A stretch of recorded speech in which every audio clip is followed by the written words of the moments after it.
Bien, pues buenos días, saludo. Los amamos. Siempre, diariamente están en mis oraciones. Y cuando veo las bendiciones que Dios está dando aquí, volteo mi rostro a la cruz y digo, Dios oye la oración.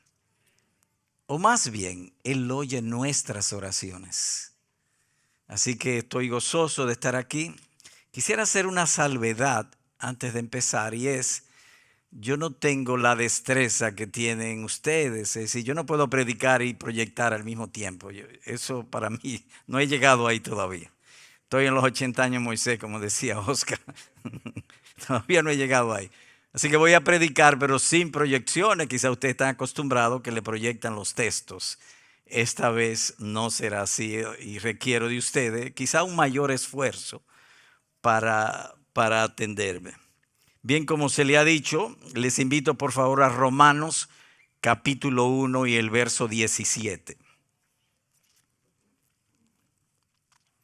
Romanos 1, 17.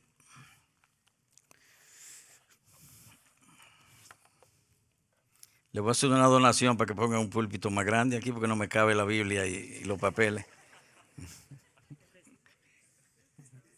Y del público me dicen, se recibe, envíelo esta misma semana. Así lo haremos. Bueno, yo soy viejo y a veces se me olvida también.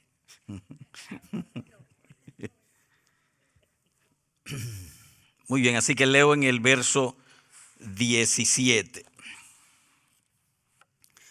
Porque en el Evangelio la justicia de Dios se revela por fe y para fe, como está escrito, mas el justo por la fe vivirá. Este versículo 17 junto con el 16 es lo que se conoce como una proposición del Evangelio.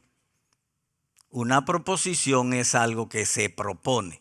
En este caso, el escritor divino, el apóstol Pablo, le está proponiendo a sus destinatarios en Roma la belleza, la hermosura y el poder del Evangelio.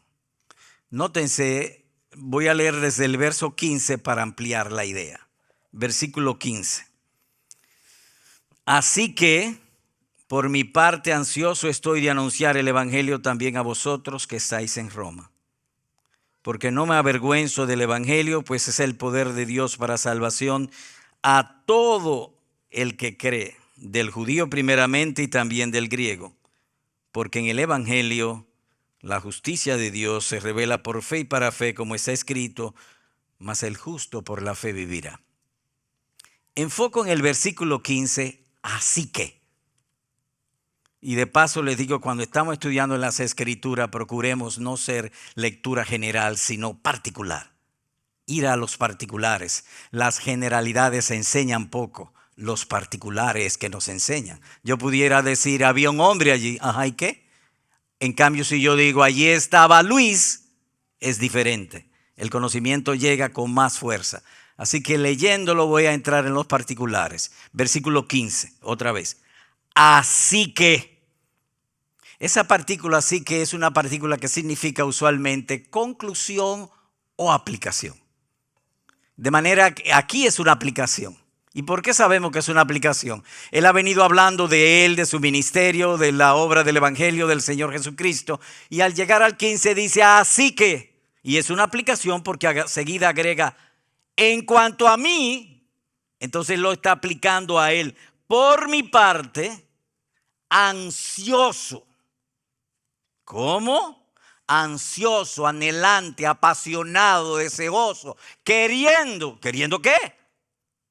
Llevar el Evangelio a Roma. Pero lo vamos a reformular. Pablo, ¿por qué tú estás ansioso? Y él da 3 razones de por qué está ansioso. Versículo 16. ¿Por qué? Porque no me avergüenzo. Así que en el versículo 16 él dice el poder del Evangelio. Pablo, ¿por qué tú estás ansioso? Porque no me avergüenzo del Evangelio. Pues es el poder de Dios para la salvación de todo el que cree, del judío primeramente y del griego. El rescate del hombre es solo y únicamente por el Evangelio. Y dice, es poder de Dios, y la manera en que está hecho es como si fuera el mayor poder y el único poder en toda esta creación, el evangelio. Y así lo enseña en otro lugar, porque dice que el evangelio, el poder del evangelio, es la súper eminente grandeza del poder de Dios que levantó a Jesucristo de entre los muertos, y ese mismo poder usó Dios para salvarte. Así que es el mayor del poder, de desplazamiento. Y yo tengo el evangelio, dice Pablo. Yo quiero ir. ¿Por qué tú quieres ir? Porque yo tengo el evangelio. Esa es la primera razón. La segunda razón, verso 16. Pablo, ¿por qué tú quieres ir? Oh, porque no me avergüenzo del evangelio. Perdón, verso 17. Porque en el evangelio, y aquí ese es el tema central del evangelio. El tema central del evangelio no es la salud, no es la prosperidad. El tema central del evangelio es este y solo este, la justicia de Dios. Y ese es el tema que queremos hablar en esta mañana. ¿Qué es eso, la justicia de Dios? Que a su vez es el centro del evangelio. Pablo, ¿por qué? Repito el 17. Porque en el evangelio la justicia de Dios se revela por fe y para fe, como está escrito. Mas el justo de la fe, por la fe vivirá. Nótense que la justicia de Dios solamente los que creen pueden recibirla. Y es para fe, porque el justo vive por fe. Le hacemos la pregunta a Pablo otra vez. Pablo, ¿por qué tú estás ansioso? La tercera razón, verso 18. Porque la ira de Dios se revela desde el cielo contra toda impiedad e injusticia de los hombres que con injusticia restringen la verdad. La tercera razón por que estoy ansioso de ir a Roma es porque la ira de Dios está sobre ellos. Nada más usted tiene que ver cómo ellos viven. La idolatría, la homosexualidad, los gays, el lesbianismo. La ira de Dios está sobre ellos. Yo quiero ir a Roma para salvarlos. Porque el evangelio es poder de Dios para salvación. Vuelvo al versículo 17, que es nuestro tema. Porque en el evangelio la justicia de Dios se revela por fe y para fe, como está escrito. El tema central en este verso 17 es lo que se conoce teológicamente como la justificación mediante la fe. Y no es otra cosa que vino la justicia de Dios. En otras palabras, Dios habitó con cuerpo humano en esta tierra. Por decirlo así, se disfrazó de hombre como tú y como yo y estuvo en esta tierra. Pregunta, ¿cómo entonces estudiaremos este tema? En dos aspectos. Primero, ¿qué es la justicia de Dios? Segundo, algunas lecciones sobre este tema. Así que empezamos, ¿qué es la justicia de Dios? Pues bien, cuando uno lee la Biblia podrá encontrar la palabra justicia con 4 connotaciones. Es decir, que la palabra justicia tiene 4 significados diferentes a lo largo de la Biblia, y digo a saber. Cuando digo a saber, estoy significando hasta donde mi conocimiento llega. Es decir, a saber, 4 significados. El primer significado de justicia de Dios o de justicia en las Escrituras es cuando Dios castiga un hombre, una familia, una ciudad, una nación. Ese es el primer sentido, y así es enseñado en Daniel capítulo 9, verso 7, cuando dice: tuya es la justicia, oh Señor, como sucede hoy a los hombres de Judá. Los ha echado a causa de la infidelidad que cometieron contra ti. Es decir, justicia, el Señor castiga a personas, pueblos y naciones. Ese es el primer significado. El segundo significado es la justicia humana, lo que se conoce, por ejemplo, en nuestra Constitución, el sistema judicial.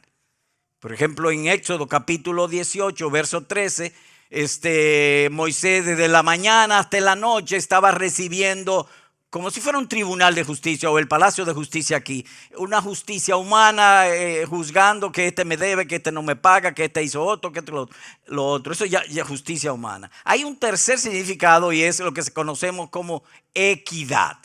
Y Jeremías capítulo 22, verso 13 lo pone con estas palabras. Ay del que edifica su casa sin equidad y sus aposentos altos sin derecho, que a su prójimo hace trabajar de balde y no le da un salario. Eso es falta de equidad. Es falta de equidad cuando nosotros vamos a vender un vehículo y el vehículo es lo mejor del mundo. Pero cuando se lo vamos a comprar el otro no sirve y tiene que rebajarme el precio. Eso es común. ¿Verdad? ¿Cómo se ríen algunos? Sí. No lo vuelvo a hacer. Así que esos tres sentidos de justicia encontramos en las Escrituras. Y hay otro más. Y es justicia humana. Por ejemplo, el Señor Jesús lo pone con estas palabras en Mateo 6:1. Cuidad de no practicar vuestra justicia delante de los hombres para ser visto por ellos, de otra manera no tendréis recompensa. Y Mateo 5:20 agrega, si vuestra justicia no fuere mayor que la de los escribas y fariseos, no podéis entrar en el reino de Dios. Así que hay una justicia humana.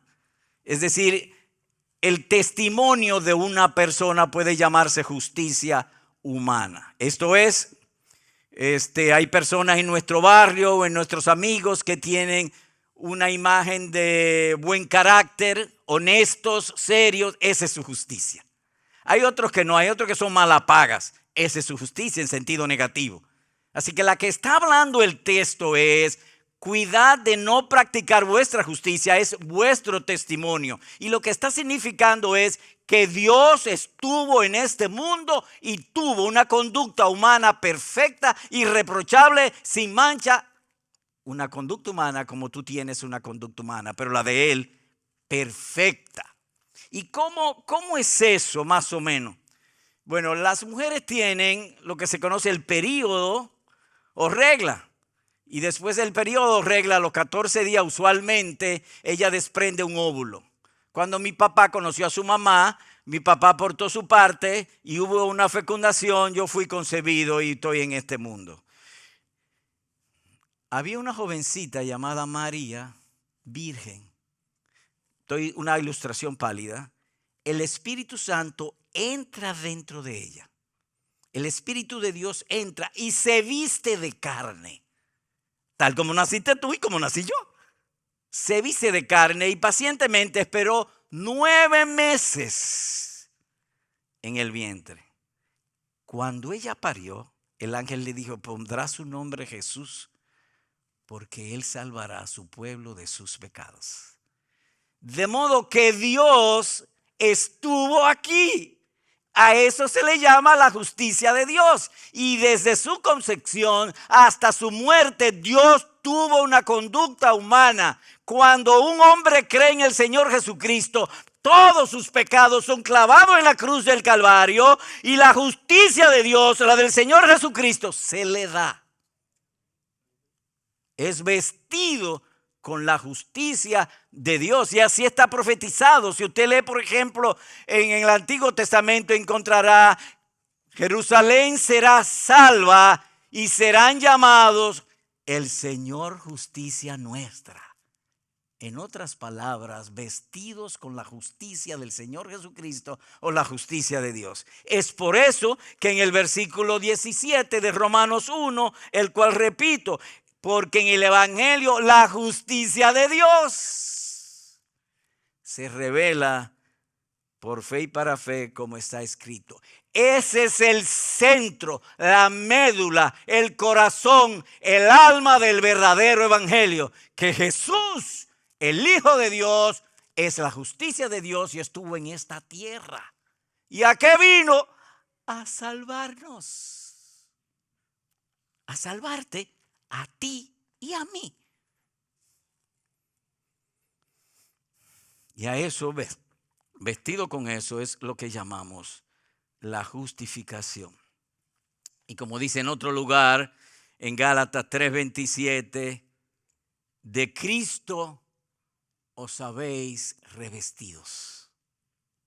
De Cristo os habéis revestidos.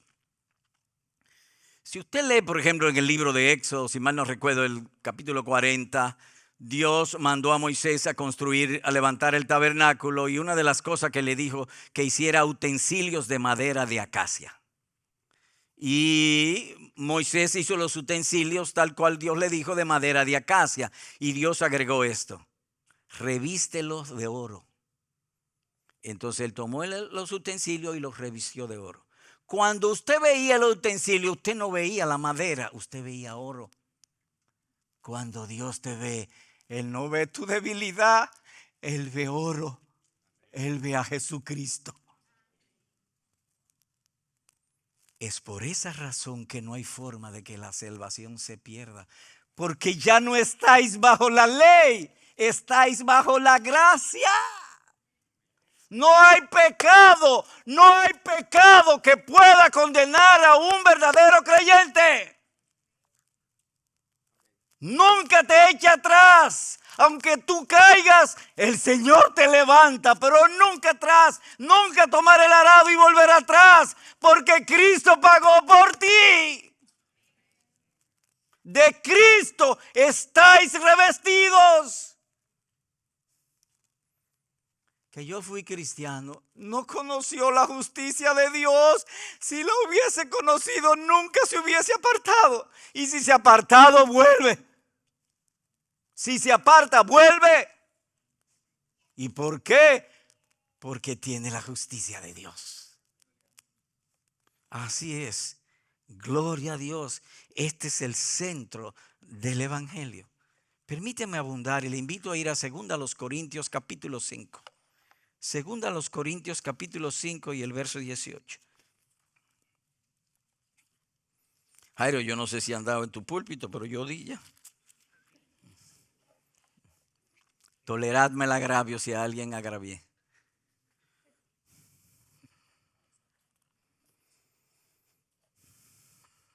Voy a leer desde el verso 18 hasta el verso 21. Leo. Y todo esto procede de Dios. Amén. El Evangelio procede de Dios. Mire qué hermoso él lo dice. Con qué entusiasmo. Y todo esto procede de Dios. Que el Evangelio, la justicia de Dios, la salvación, todo esto procede de Dios, no es de ti. Quien nos reconcilió consigo mismo por medio de Cristo y nos dio el ministerio de la reconciliación. A saber, que Dios estaba en Cristo reconciliando al mundo consigo mismo. ¿Y por qué él dice a saber? Porque grande es el misterio de la piedad. No hay forma de explicar eso. ¿Puede usted explicar que todas las aguas del océano se entren dentro de un vaso? No hay manera. Pues tampoco tú puedes explicar que Dios hizo carne. Cuando Dios le reveló que iba a venir a este mundo, dice él, los cielos de los cielos no pueden contener tu grandeza. ¿Cómo es que tú vas a venir a la tierra? Porque el Dios nuestro hace todo lo que Él quiere y todo lo que Él quiere, Él puede hacerlo. Verso 18. Perdón, verso 19. Repito. A saber que Dios estaba en Cristo reconciliando al mundo consigo mismo, no tomando en cuenta a los hombres sus transgresiones. Y me detengo aquí otra vez. ¿Cómo que no tomando en cuenta sus transgresiones? ¿Cómo es la cosa? ¿El Evangelio no toma en cuenta mis transgresiones? No, mira, lo que está diciendo es lo siguiente. Todos los pecados de Adán, porque yo creo que Adán y Eva fueron salvos, pero no voy a entrar en detalle. Todos los pecados de Adán hasta la cruz, pecados de Noé, Abraham, David, Manasés, Josías, de todos los elegidos, de todos los santos del Antiguo Testamento, Dios no lo tomó en cuenta para cobrarlo en Jesucristo. Por eso es que hay cosas que usted no entiende de ellos. David mató, adulteró, mintió, hizo de todo. Y Cristo dijo, espérate, yo pago por él. Pero hay que esperar. Y en la cruz pagó. Entonces, aquí lo que está diciendo es que Dios no tomó en cuenta todos esos pecados, millones o billones de pecados, y los cobró en la cruz del Calvario, porque antes había que mandarlo al infierno y Él no se goza en la muerte del impío. Él quiere que el impío viva y que sea salvo, y esperó a Jesucristo, y cuando vino la obra entonces lo cobró en el Señor Jesucristo. Por eso Jesucristo en la cruz dice: consumado es, la factura paga. Hay un hermano en nuestra iglesia, el más viejo de los hermanos, que él me decía un día que a veces tiene dudas de su salvación, y cuando viene ese pensamiento de duda de su salvación, él le dice al mal pensamiento o al diablo, yo no sé, pero no es a favor de él: espérate un momento, déjame ir a la cruz y te traigo la factura. Y resuelve el asunto. Haz lo mismo. Cada vez que tú tengas duda de tu salvación, dile a tu mal pensamiento: averigua con Cristo, fue el que Él pagó. Yo no tengo para pagar, habla con Él. Como hacen los hijos cuando viene la cobro de la tarjeta de crédito: habla con papi, que Él es el que paga. Haz lo mismo. Una de las prácticas que tú vas a ver a menudo en el libro de los Salmos es que David a menudo se predicaba a sí mismo. Y una de las funciones del púlpito es precisamente esa. Es decir, edificar a los santos para que ellos se prediquen a ellos mismos basado en la palabra de Dios, no tanto en su propia experiencia.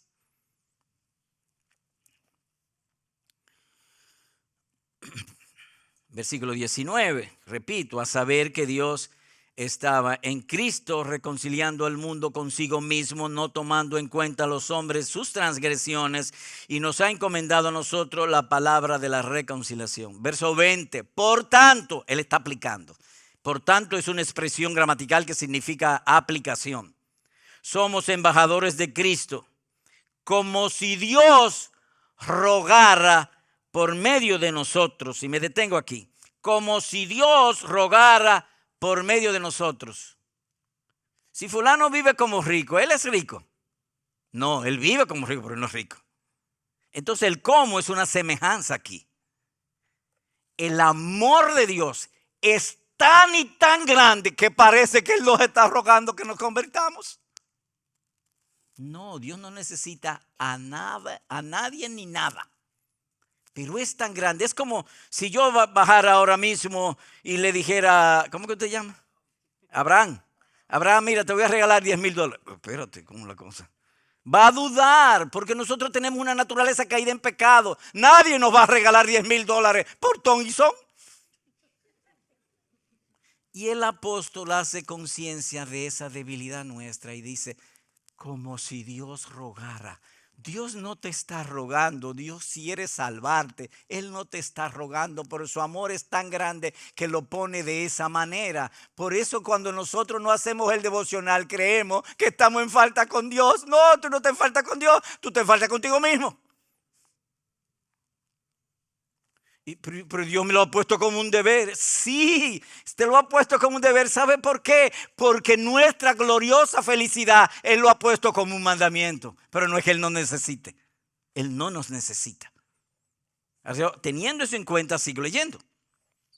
Por tanto, somos embajadores de Cristo, como si Dios rogara por nosotros. En nombre de Cristo, os rogamos: reconciliaos con Dios.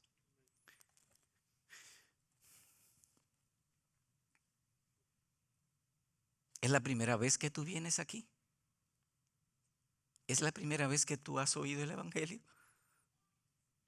¿Eres tú cristiano? ¿No te has convertido?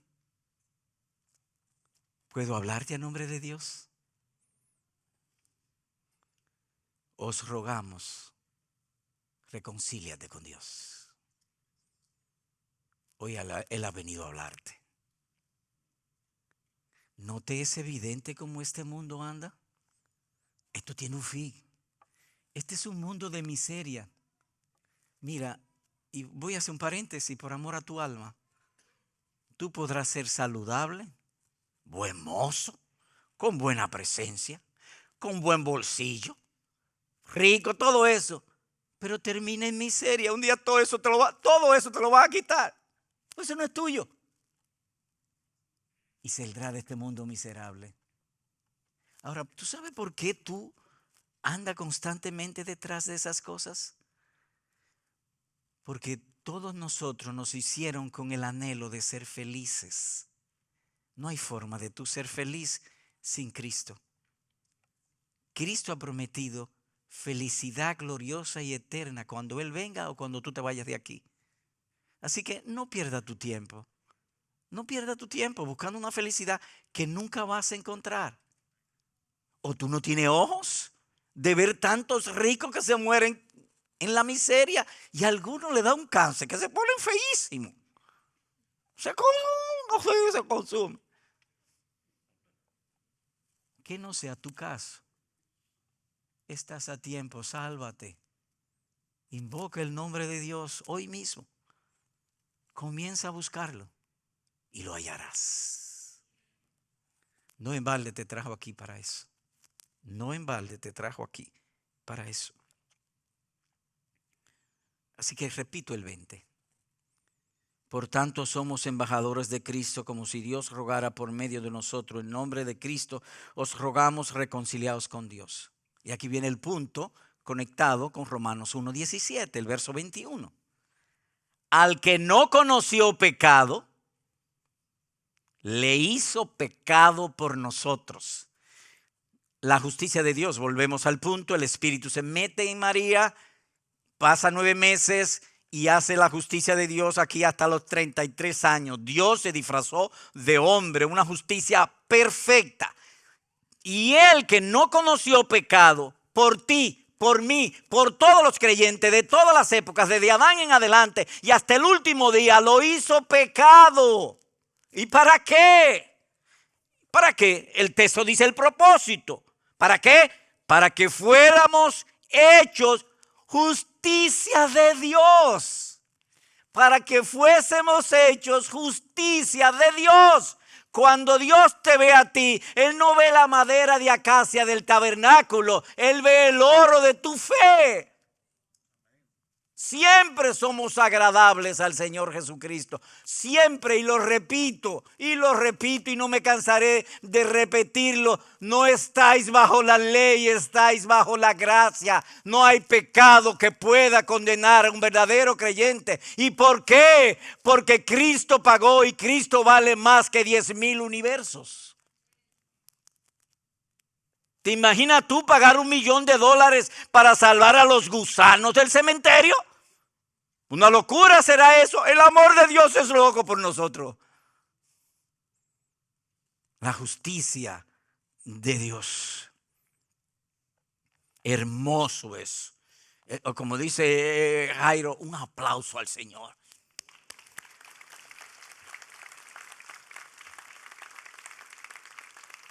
Amén. Aleluya. Al que no conoció pecado, le hizo pecado por nosotros para que fuésemos hechos justicia de Dios en él. ¿Y cómo es eso? La gracia de Dios es la causa, la justicia de Dios es el instrumento y de nosotros simplemente las manos de fe para agarrarlo y nunca más soltarlo. Nunca más soltarlo. ¿Te has preguntado por qué dice Nuevo Testamento? Porque Cristo murió y testó todo a favor nuestro. Somos coherederos con Cristo por la justicia de Dios. Fue un intercambio. A eso llamamos justificación, un intercambio. Cuando tú crees, todos tus pecados se van a la cruz y eres vestido con la justicia de Dios mediante la fe. Y hago aquí una observación. La fe no salva, ¿eh? Nadie salva, la fe no tiene poder para salvar. ¿Cómo que no? No, el que salva es Cristo. La fe es el instrumento. Imagínate que una persona se está ahogando y tú pasas por la orilla donde el río, agua turbulentas e impetuosas y le tira una soga. El individuo agarra la soga y tú lo jalas a la orilla. ¿Quién lo salvó? ¿La soga o tú? No, tú. ¿Y qué fue la soga? El instrumento. La fe es el instrumento mediante el cual el poder de Dios viene a nosotros. Es un instrumento, no salva. Quien salva es el Señor Jesucristo. Permíteme ilustrar esto de la justificación. En una zona rural había un hombre que estaba ansioso, deseoso de conocer al rey. Y una buena tarde dijo, mañana ya se acabó, mañana voy para el palacio a conocer al rey. Se acostó. Cuando se levanta estaba lloviendo. Él vivía como una loma así un poco alta. Él había hecho una escalera de tierra. Y entonces cuando venía bajando estaba resbaloso. Resbaló y cayó en una pocilga y se estaba ahogando. En una pocilga. ¿Usted sabe lo que es una pocilga? Eso mismo. Y se estaba ahogando. Un buen hombre pasa por allí, le tira una soga y lo saca.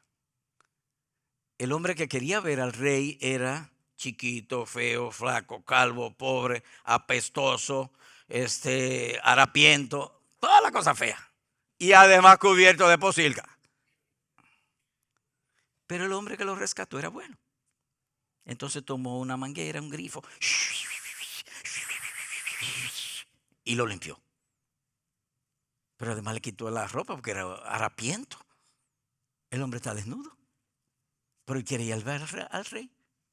Entonces el individuo se quita la ropa y se la pone. Le da la ropa.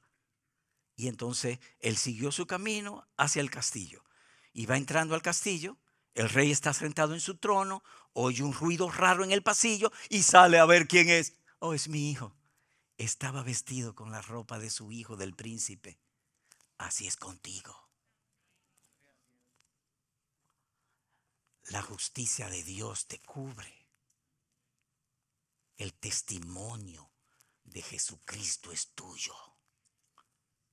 Dios siempre te ve con agrado. ¿Cómo con agrado? Pero ¿sabe lo que yo estoy pasando? Bueno, hay veces que Dios te corrige, pero no te condena. Te corrige, pero no te condena. ¿Y para qué te corrige? Para que sea mejor y tú tengas mayor recompensa en el otro mundo, en la felicidad eterna. De Cristo estáis revestidos. Ese es el centro del Evangelio. Cuando un hombre cree eso, nunca más volverá para otro sitio. Pero usted dijo hace un rato que a veces ellos caen. Bueno, sí, caen, pero ellos vuelven y mantienen ahí. A todos los verdaderos creyentes se le ha dado un chip de perseverancia. ¿Y cómo es eso, un chip de perseverancia? Bueno, yo tengo un celular y hay veces que, oye, se pone lento. Y le doy con el dedo, porque ahora es con el dedo el asunto. Y no hace nada. Lo apago y lo reseteo. Y vuelve. Hay un chip de perseverancia en ti. Que aunque no hagas nada, aunque te pongan el dedo y no reacciones, persiste. ¿Y por qué? Porque fuiste comprado con la sangre del Señor Jesucristo. Gloria sea a Dios en su iglesia, en Cristo Jesús, por los siglos de los siglos. Y todos nosotros con corazón sincero decimos amén. Ahora bien, la justificación es un acto forense. Es decir, tu moralidad no es cambiada. Seguimos siendo pecadores. Y por eso en Mateo 6, cuando Jesús enseña de que cómo debemos orar, Él incluyó esta. Padre, perdona nuestros pecados. Es decir, constantemente tenemos que pedir perdón. Sin embargo, en el tribunal no hay acusación contra nosotros. Estamos frente al tribunal, somos salvos por fe, todavía no hemos recibido lo que se nos ha prometido. Simplemente del tribunal estamos yendo a la cárcel, a la prisión, al sitio donde estábamos nosotros prisioneros, a buscar los motetes de nosotros para irnos. Pero no hay un cambio, tenemos que luchar. ¿Y cómo luchamos? Por la esperanza. ¿Tú eres empleado? Sí, yo soy empleado. ¿Y por qué tú trabajas? ¿Por qué trabajas? Pues por mi salario. Pues eso mismo. La esperanza de cobrar te mueve. La esperanza del cielo nos mueve. ¿Nos mueve qué? A renunciar a la impiedad y a los deseos mundanos para tratar de vivir con dominio propio, con equidad y cultivando un corazón misericordioso, esperando la redención, el glorioso regreso de nuestro bendito Señor y Salvador Jesucristo. ¿Y qué más? Les invito a ir a Romanos 8, por favor.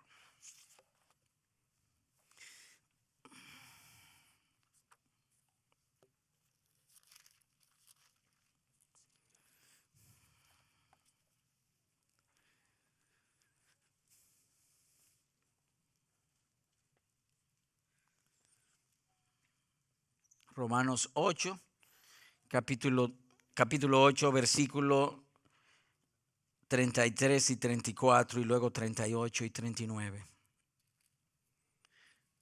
Verso 33.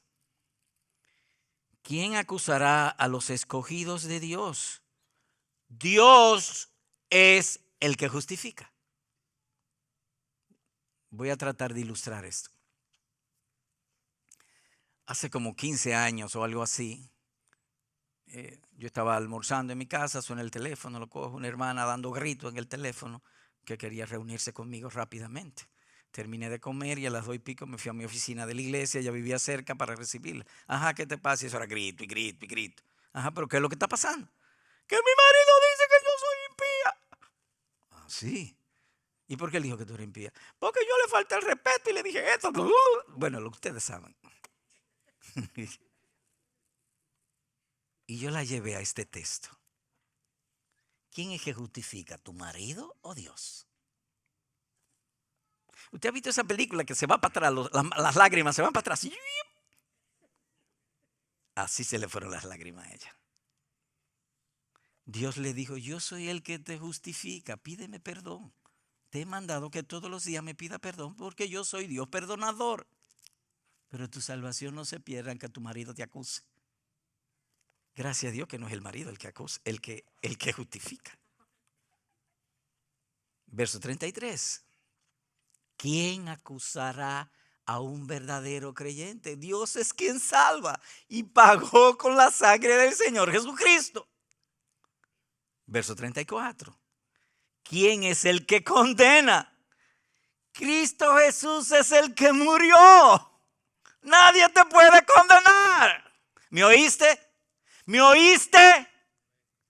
Nadie te puede condenar si Dios te justificó. Sí, más aún, el que resucitó. ¿Qué significa que Él resucitó? Que Dios se agradó en su sacrificio por nosotros. Es decir, yo no puedo morir por ti. Suponte que yo te diga mañana, mira, me voy a morir y voy a morir por todos tus pecados. Y no resucito. No, yo morí por los míos. Pero el hecho que resucitó, eso es que el Padre lo levantó porque se agradó del sacrificio que hizo por nosotros. Además, la ley no podía retenerlo porque él fue sin pecado. Y la ley dice, el alma que pecare morirá. Y si no ha pecado, no puede morir. Pero sí puede morir y pagar a favor de nosotros. Y eso hizo.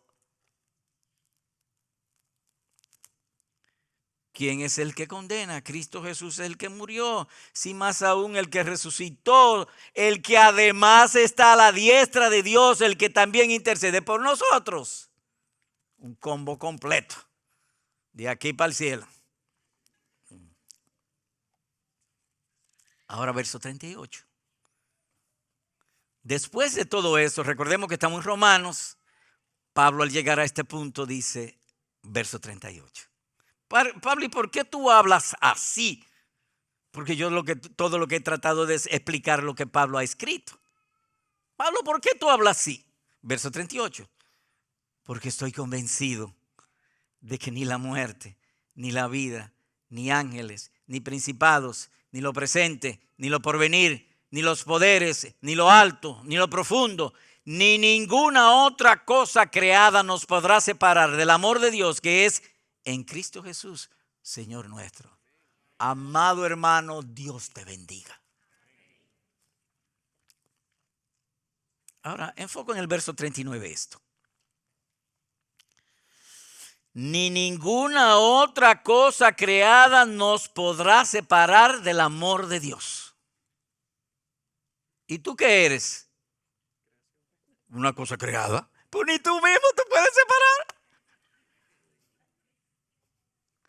¿Recuerdan el caso de David? Mató, mintió y se fue por ahí.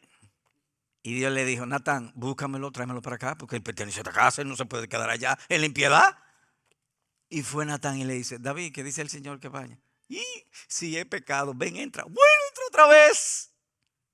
Ninguna cosa creada nos podrá separar del amor de Dios que es en Cristo Jesús. Yo, el verdadero creyente, no digo yo para no haya una mala interpretación. El verdadero creyente, ni que él quiera se puede de ir de Cristo. Ni que él quiera. ¿Y por qué? Porque el Dios nuestro es voz operativa. Hay una diferencia entre voz operativa y voz declarativa. Mi voz es declarativa. Sé rico y nada pasa.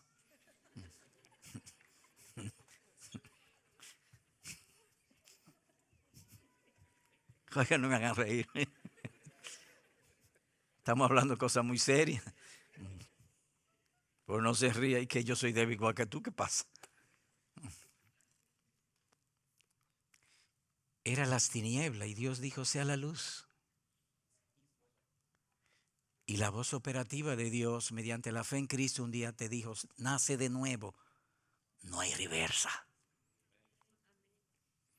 Ninguna cosa creada nos podrá separar del amor de Dios que es en Cristo Jesús. Me dieron 40 minutos y llevo 42. Así que voy a un par de aplicaciones. Vuelvo con nuestros amigos que están aquí sin Cristo, que no se han convertido, hombre, mujer, niño, niña. Ahí mismo en tu asiento. Señor, pídele, perdona mis pecados, dame esa fe, justifícame y guárdame para el día de la eternidad. Ahí mismo en tu asiento puedes pedirlo. Porque Él te está predicando para que tú le pidas eso y Él salvarte. Y segundo, a los hermanos.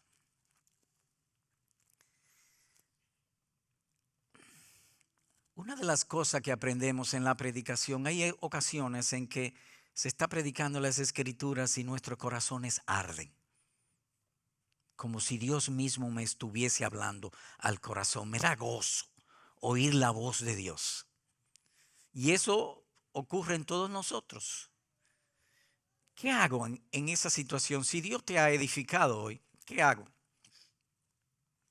Yo te diría que este tema de la justificación, de tiempo en tiempo, refréscalo en tu memoria. Dice de María en Lucas 1 que ella guardaba todas esas cosas en su corazón. Así que uno oye, uno medita y uno recuerda. Y lo mismo te digo en esta ocasión. No sé si aquí lo graban, pero si lo graban, pues tú te coges la copia. Y no te estés muy atento al instrumento, sino a la instrucción. No te fijes en Arocha, pon Arocha a un lado y yo creo que he hablado verdad, pues tú lo oyes. ¿Y tienes celular? Sí, tengo celular. Pues ponlo ahí, cada 2 meses lo voy a oír. Cada 3 meses, cada mes, qué sé yo. Y refresca tu mente. Fortalece tu fe. Los días son difíciles. Nosotros a veces pensamos, ¿qué será de nuestros nietos? ¿Qué será? Entre a las redes para que usted vea con esta guerra de Israel, es un desorden lo que hay. Hablan tanto disparate. Pero si yo no tengo una fe fuerte, me confunde. La iglesia va a ser perseguida. Es decir, es una cosa terrible lo que hay. Los gobiernos vendrán en contra nuestra. Así está profetizado.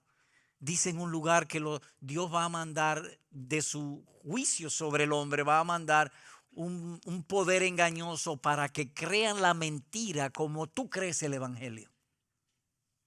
En 2 Tesalonicenses capítulo número 2. Así que hermanos, si una aplicación de esto es que tú vuelvas sobre este tema. ¿Y por qué? Porque como leímos, la justicia de Dios es la médula, es el centro, es el corazón del verdadero evangelio. Dios lo bendiga desde ahora y para siempre. Amén.